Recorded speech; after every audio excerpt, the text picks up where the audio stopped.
Csapjunk bele a lecsóba, testvéreim, dicsértessék!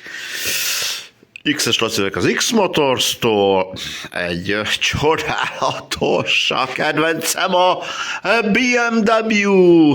BMW-ról most lesz egy pár mondat és videó, ez egy R1002 RT, ahogy el tudtátok ugye olvasni, cirka, mit tudom én, 2011-ből. Ő nála, nem én szedtem szét ennyire, ezt szétszedte a gazdája. Szétszedte a gazdája, már majdnem, hogy csodálkozok rajta, amikor egy épp kézláb olyan motorkerékpár érkezik ide be, hogy a tulajdonos nem szedte szét. Vagy szétszedte és összerakta, vagy szétszedte és nem rakta össze, és úgy hozza el. Teljesen mindegy, én össze fogom pitakolni. Na, itt van ez a kecske, kedvencem, BMW. Rohadjak el, ha már idén nem, de jövőre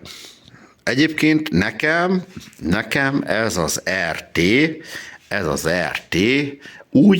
úgy bejön, rohadjak el, bejön, és már csak polgár pukkasztásból is jövőre szerintem vásárolni fogok egyet, mondjuk nem biztos, hogy ezt a régi öreg RT-t, de 1150-ről ne is beszéljünk, az kizár dolog, hogy 1150-es vegyek, ez a 1002-es, ez a széria tetszik nekem a legjobban, így váz, ügyileg, a blokkja ez nem tetszik, így a kinézet, meg vázügyileg, tehát ennél már valójában ugye a relatív új generációs ugye szöghajtás van benne, gyárilag adnak hozzá polortót, ja, nem adnak hozzá, az csak úgy fönn van. Tehát csak a poroltó kedvé fogok egy ilyet vásárolni, de nem.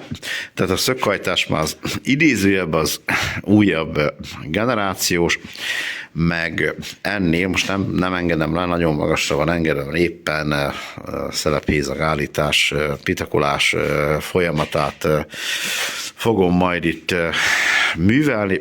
Tehát ennél a műszerfal, ez még nem ilyen egérmozi. Én nem szeretem az egérmozit, abszolút sem. Ennél még ilyen hagyományos, jó, egy kis LCD kijelzővel kiegészítve, de ilyen analóg órája van neki. Ez nem fogja neked a futóművet állítani jobbra-balra elektromosan, itt még az ülés alatt kell tekergetni itt a dolgokat, hogy jó legyen, ez nekem maximálisan az én igényeimet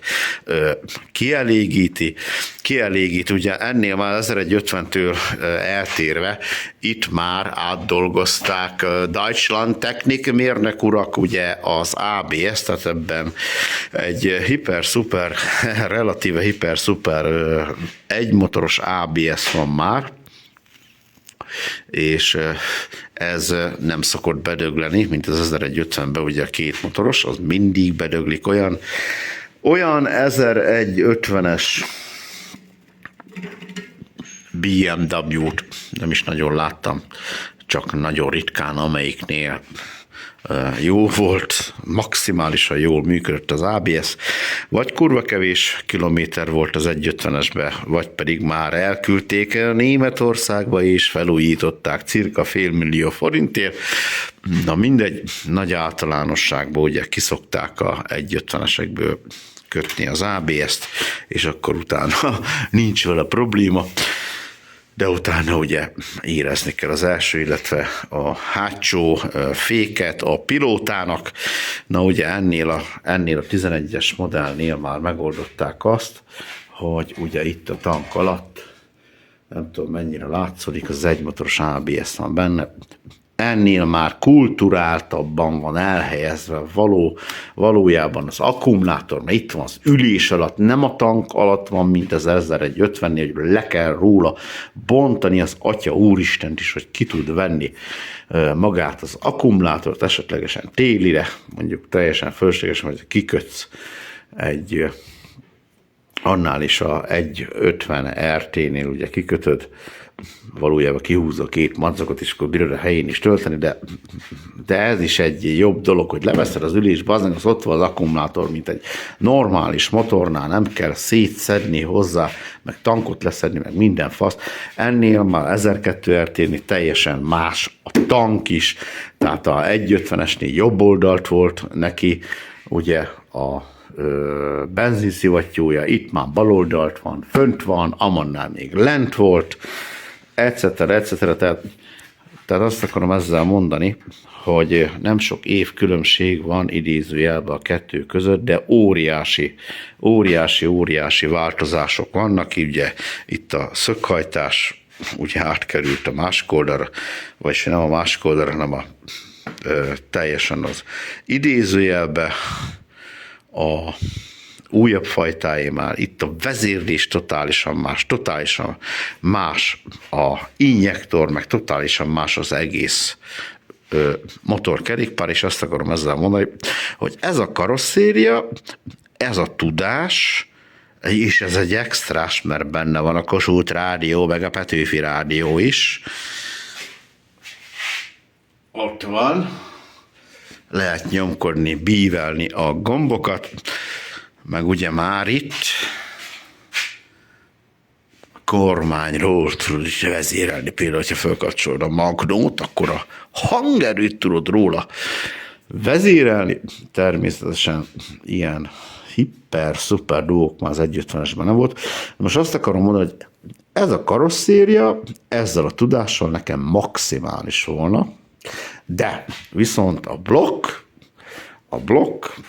ebbe a karosszériába kellene, ebbe a buta, idézőjelben buta, amelyet nem állítja elektromosan a futóművet, meg minden szírszart, nekem nem kell az elektronika, ebbe kellene egy 1250-es GS blokk, ezzel a karosszériával, és ez a motor úgy tökéletes volna, és amennyibe kerülne, annyi meg is vásárolnám. De ilyen nincs a piacon. Vannak már olyan blokkosok, ugye, hogy itt elől van neki a kuplunga, mint az 1250-es GS-nek, de az már egérmozi, meg elektromos futómű, meg kipörgésgátló, meg egykerekezési gátló, meg minden anyám picsája benne van, ami engem totál metál nem érdekel. Egy motorkerékpárnál nagyon jó az ABS, ilyen vészfékezések kikerülésére, nagyon jó a kormány, mit tudom én, markolatfűtés, ugye elektromosan állítható szélvédő, de a többi engem nem érdekel.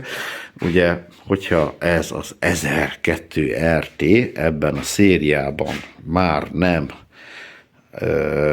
a száraz kuplungos lenne, hanem az olajkuplungos, biztos, hogy vennék belőle egyet, mert amúgy egy elég kényelmes motorkerékpár, mondjuk én sajnos nem nőttem nagyra, és nekem még erről is Lábújhegyen ér le a lábam, azért sportmotoroztam én mindig, de itt is, hogy lejjebb van véve ugye egy átalakító dolog, itt a lábtartó, lejjebb van, nem tudom, vagy 3 centire, nem tudom. ez totál metál, leérhetem átrába, mint a szar, de ennek ellenére az emberünk az nem nagyon dőtöget. Na mindegy. Az egész dolognak a lényege, hogy idehozták ugye ezt a motorkecskét így szétszedve, és nekem annyi az összfeladatom, hogy ennél a 1002 RT-nél kell ugye egy szelephézagot állítanom. Na most itt a szelephézagról beszélgessünk már itt a vezérműláncról. A vezérműlánc, tehát egy normális motornál érted egy háromszöget ír le valójában. ez a kurva vezérműlánc, itt meg nem tudom, hogy ez is egy háromszög, de hogy majdnem, hogy visszakanyarítsa arra a faszomba, az meg itt benn van neki a spanolója, vezérmű spanolója. Gondoljátok már át, hogy ez a láncfeszítő bakerit mit élhet át? Mit ez bazd meg azért könyörök, hogy állítsák le. Ez azért könyörök. Hát ott van, látod? Látod, mekkorát kanyarodik a lánc? Visszakanyarodik az egész, basz meg. Visszakanyarodik. Ez szerintetek tartós? Hagyjuk már a hülyeséget. A BMW-t, hagyjuk már. Na meg a másik. Ugye nem kell állítanom itt ezen az oldalt, ugye én úgy állítom a szelepet, mert mivel ugye a szakszerű az úgy lenne, hogy innen leveszed ezt a burkolatot, és akkor ott van egy, nem tudom, nagyon nagy anya, azt kellene tekergetni, ugye erre, mert erre forog a gépsárkány, és akkor beállítod itt felső holdpontra az egész hóbelebancot, de mivel a BMW gyárt ilyen faszom izét, mi ez? Ilyen vasat, ezt nem bírod levenni. Fel kell gangolni a srácot legmagas fokozatba, és akkor tekergetni a hátsó kereket, az kalap kabát. Annyi az egész dolognak a lényege, hogy ugye itt van a két vezérmű tengely, ugye ez már közvetlen idézőjelben vezérlésű, nem úgy, mint az 1150-esnél, hogy mit van itt fogaskerekről minden szar. Itt már egy olyan dolog van, mint nagy általánosságnál a japánoknál, hogy a lánc közvetlenül hajtja a szívó, illetve a kipufogó szelepet. Annyi az egész dolognak a lényege, ugye, hogy be kell hajtani a szívó, illetve a kipufogó vezérmű tengelyet jelre, az pedig úgy történik, hogy ugye nem tudom, hogy mennyire lehet látni, hogyha ezt fókuszálna. Itt meg van vágva a vezérműtengelynek a bütyökje, meg ott is meg van vágva, és színelni kellene a dolognak, de hogyha van egy jó, adhatok egy jó tanácsot, akkor ugye ide kell tenni egy tolómérőt így, és hogyha ez nem billeg, akkor biztos 1000%, hogy felső holdpontban van a dugattyú, és akkor szépen csodálatosan itt megmérheted a szelephézagokat. Ugye ez a 2 kipufogó szelep, ő pedig a 2 szívó szelep. Na most a kipufogó, illetve a szívó szelepnek az értéke az úgy alakul, hogy ugye kimenőnél 0,30-0,40, bemenő meg 0,13-0,23. Ugye egyértelmű, amikor a szelepet állított, hogy ugye köztes értékre kellene, hogy állítsa, tehát a kimenőt 35-re, illetve a bemenőt 18-ra, de mint említettem, nem lőnek ezzel nyulat, mert ugye a BMW-nál is 0,5 század léptékű maga a szeleplapkának nevezhető valami görcs, majd mindjárt átérek a görcsre. Tehát itt megméregeted. Ugye itt segédhímba van, nem közvetlenül maga a tojás vezérli valójában itt a szelepszárat, hanem van egy szelephimba, egy közbenső szelephimba, ami által vezérli itt a szelepeket. Ez a rész, én úgy szoktam csinálni, ezt a részét megcsinálom, összepakolom, átmegyek a másik oldalra, ott is beállítom, és akkor ott is összepakolom, azt akkor kész. Itt a kipufogónál, itt az alsó kipufogónál levettem egy segédhimbát, mert ugye ezt nem kell szétszedni, mint a japánoknál, ugye, hogy le kell venni itt a vezérmű tartó csapágyakat, és akkor úgy kell lapkázni valójában a tőke alatt, vagy egy lapka, itt nincs ilyen. Ez a BMW-nél ugye ebben a szelep emelő vagy nyomó himbába található meg valójában a szeleplapka, de elmondom, hogy miért egy ganaj ez az egész dolog, mert ez egy fél gömb. Ez egy félgömb szeleplapka, ami ugye a segédhimbába, a szelephimbába csatlakozik, ide bele, hogyha belebírnám rakni, így. Tetszik látni? És leesett. Oda baszódjál meg a kurva anyádat. Na, az az egész dolognak a lényege, hogy röhely. Tehát ilyen, ja, ennek a lapka, ami leesett, az nem is tudom mennyi volt az értéke. 5,23 puskázok. Milliméter, tehát 5,23 százados volt ez a lapka. Mondom, tehát nincs vele semmi probléma. Bent van a manuálon belül, ezt csak úgy szemléltetésképpen szedtem szét ezt a szart, de most mondom, hogy az a félgömb alakú lófasz, ami beesett oda, az kérlek szépen durván ilyen 6000 forint plusz 2500 forint posta. És ember legyen a talpán, aki ilyet tud rendelni Magyarországon.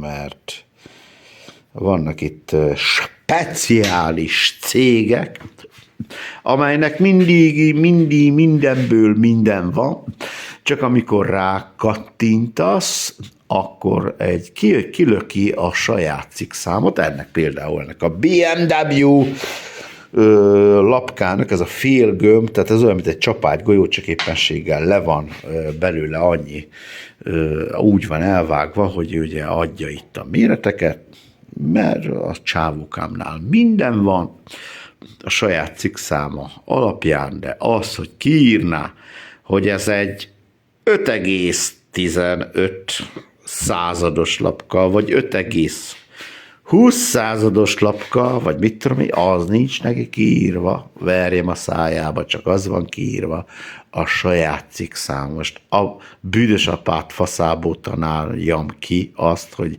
melyik bánatos faszomot kell megrendelni, te hülye fasz.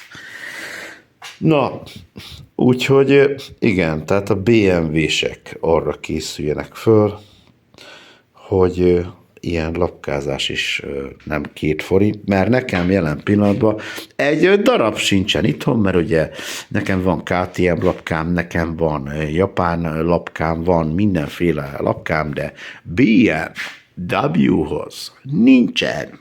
Azt meg kell rendelnem, és szerintem még, most gondoljátok már, hogy ilyen árak mellett mondjuk itt van, ugye ez a Japánhoz van, ez nincs rajtam a szemüveg, de a 748-as lapka, amiben ilyen rengeteg lapka van. Na most gondold el, 6000 forintjával, hogyha ennyi lapka lenne egyébként, ez egy 450 darabos tétel, ha nekem lenne olyan BMW félkör alakú lapkám, 6000 forintjával számolva 450, az mennyi? Nem tudom mennyi, de nagyon sok. Úgyhogy nincsen, és akkor szerintem itt a nagy BMW-s szakszervizeknél sincs ilyen. Szerintem nincsen, mert ők is rendelgetnek. Mi más, nem fektet itt már senki semmibe.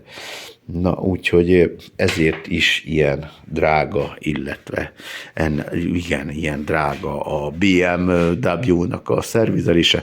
Egyébként meg szerintem egy boxer BMW-nek, mert a BMW az legyen boxer, ne sor 4, a BMW az boxer legyen, meg ne sor 6. A BMW az igenis, hogy boxer legyen, és mi a faszt akartam ezzel mondani, tehát ezeknél a boxer motor kecskéknél, akár a GS-nél, akár az 1050-nél, akár a 1002-esnél, meg könnyebb állítani a szerephézagot, mint egy sor 4-es japánnál. Kivétel a Suzuki, mert lekapod az airboxot, és akkor ott van minden.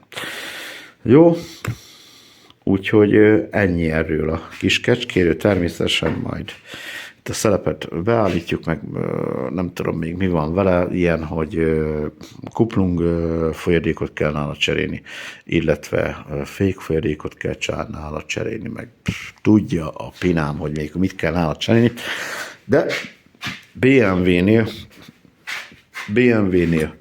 nem csinálunk ilyet, gyerekek, nem csinálunk ilyet.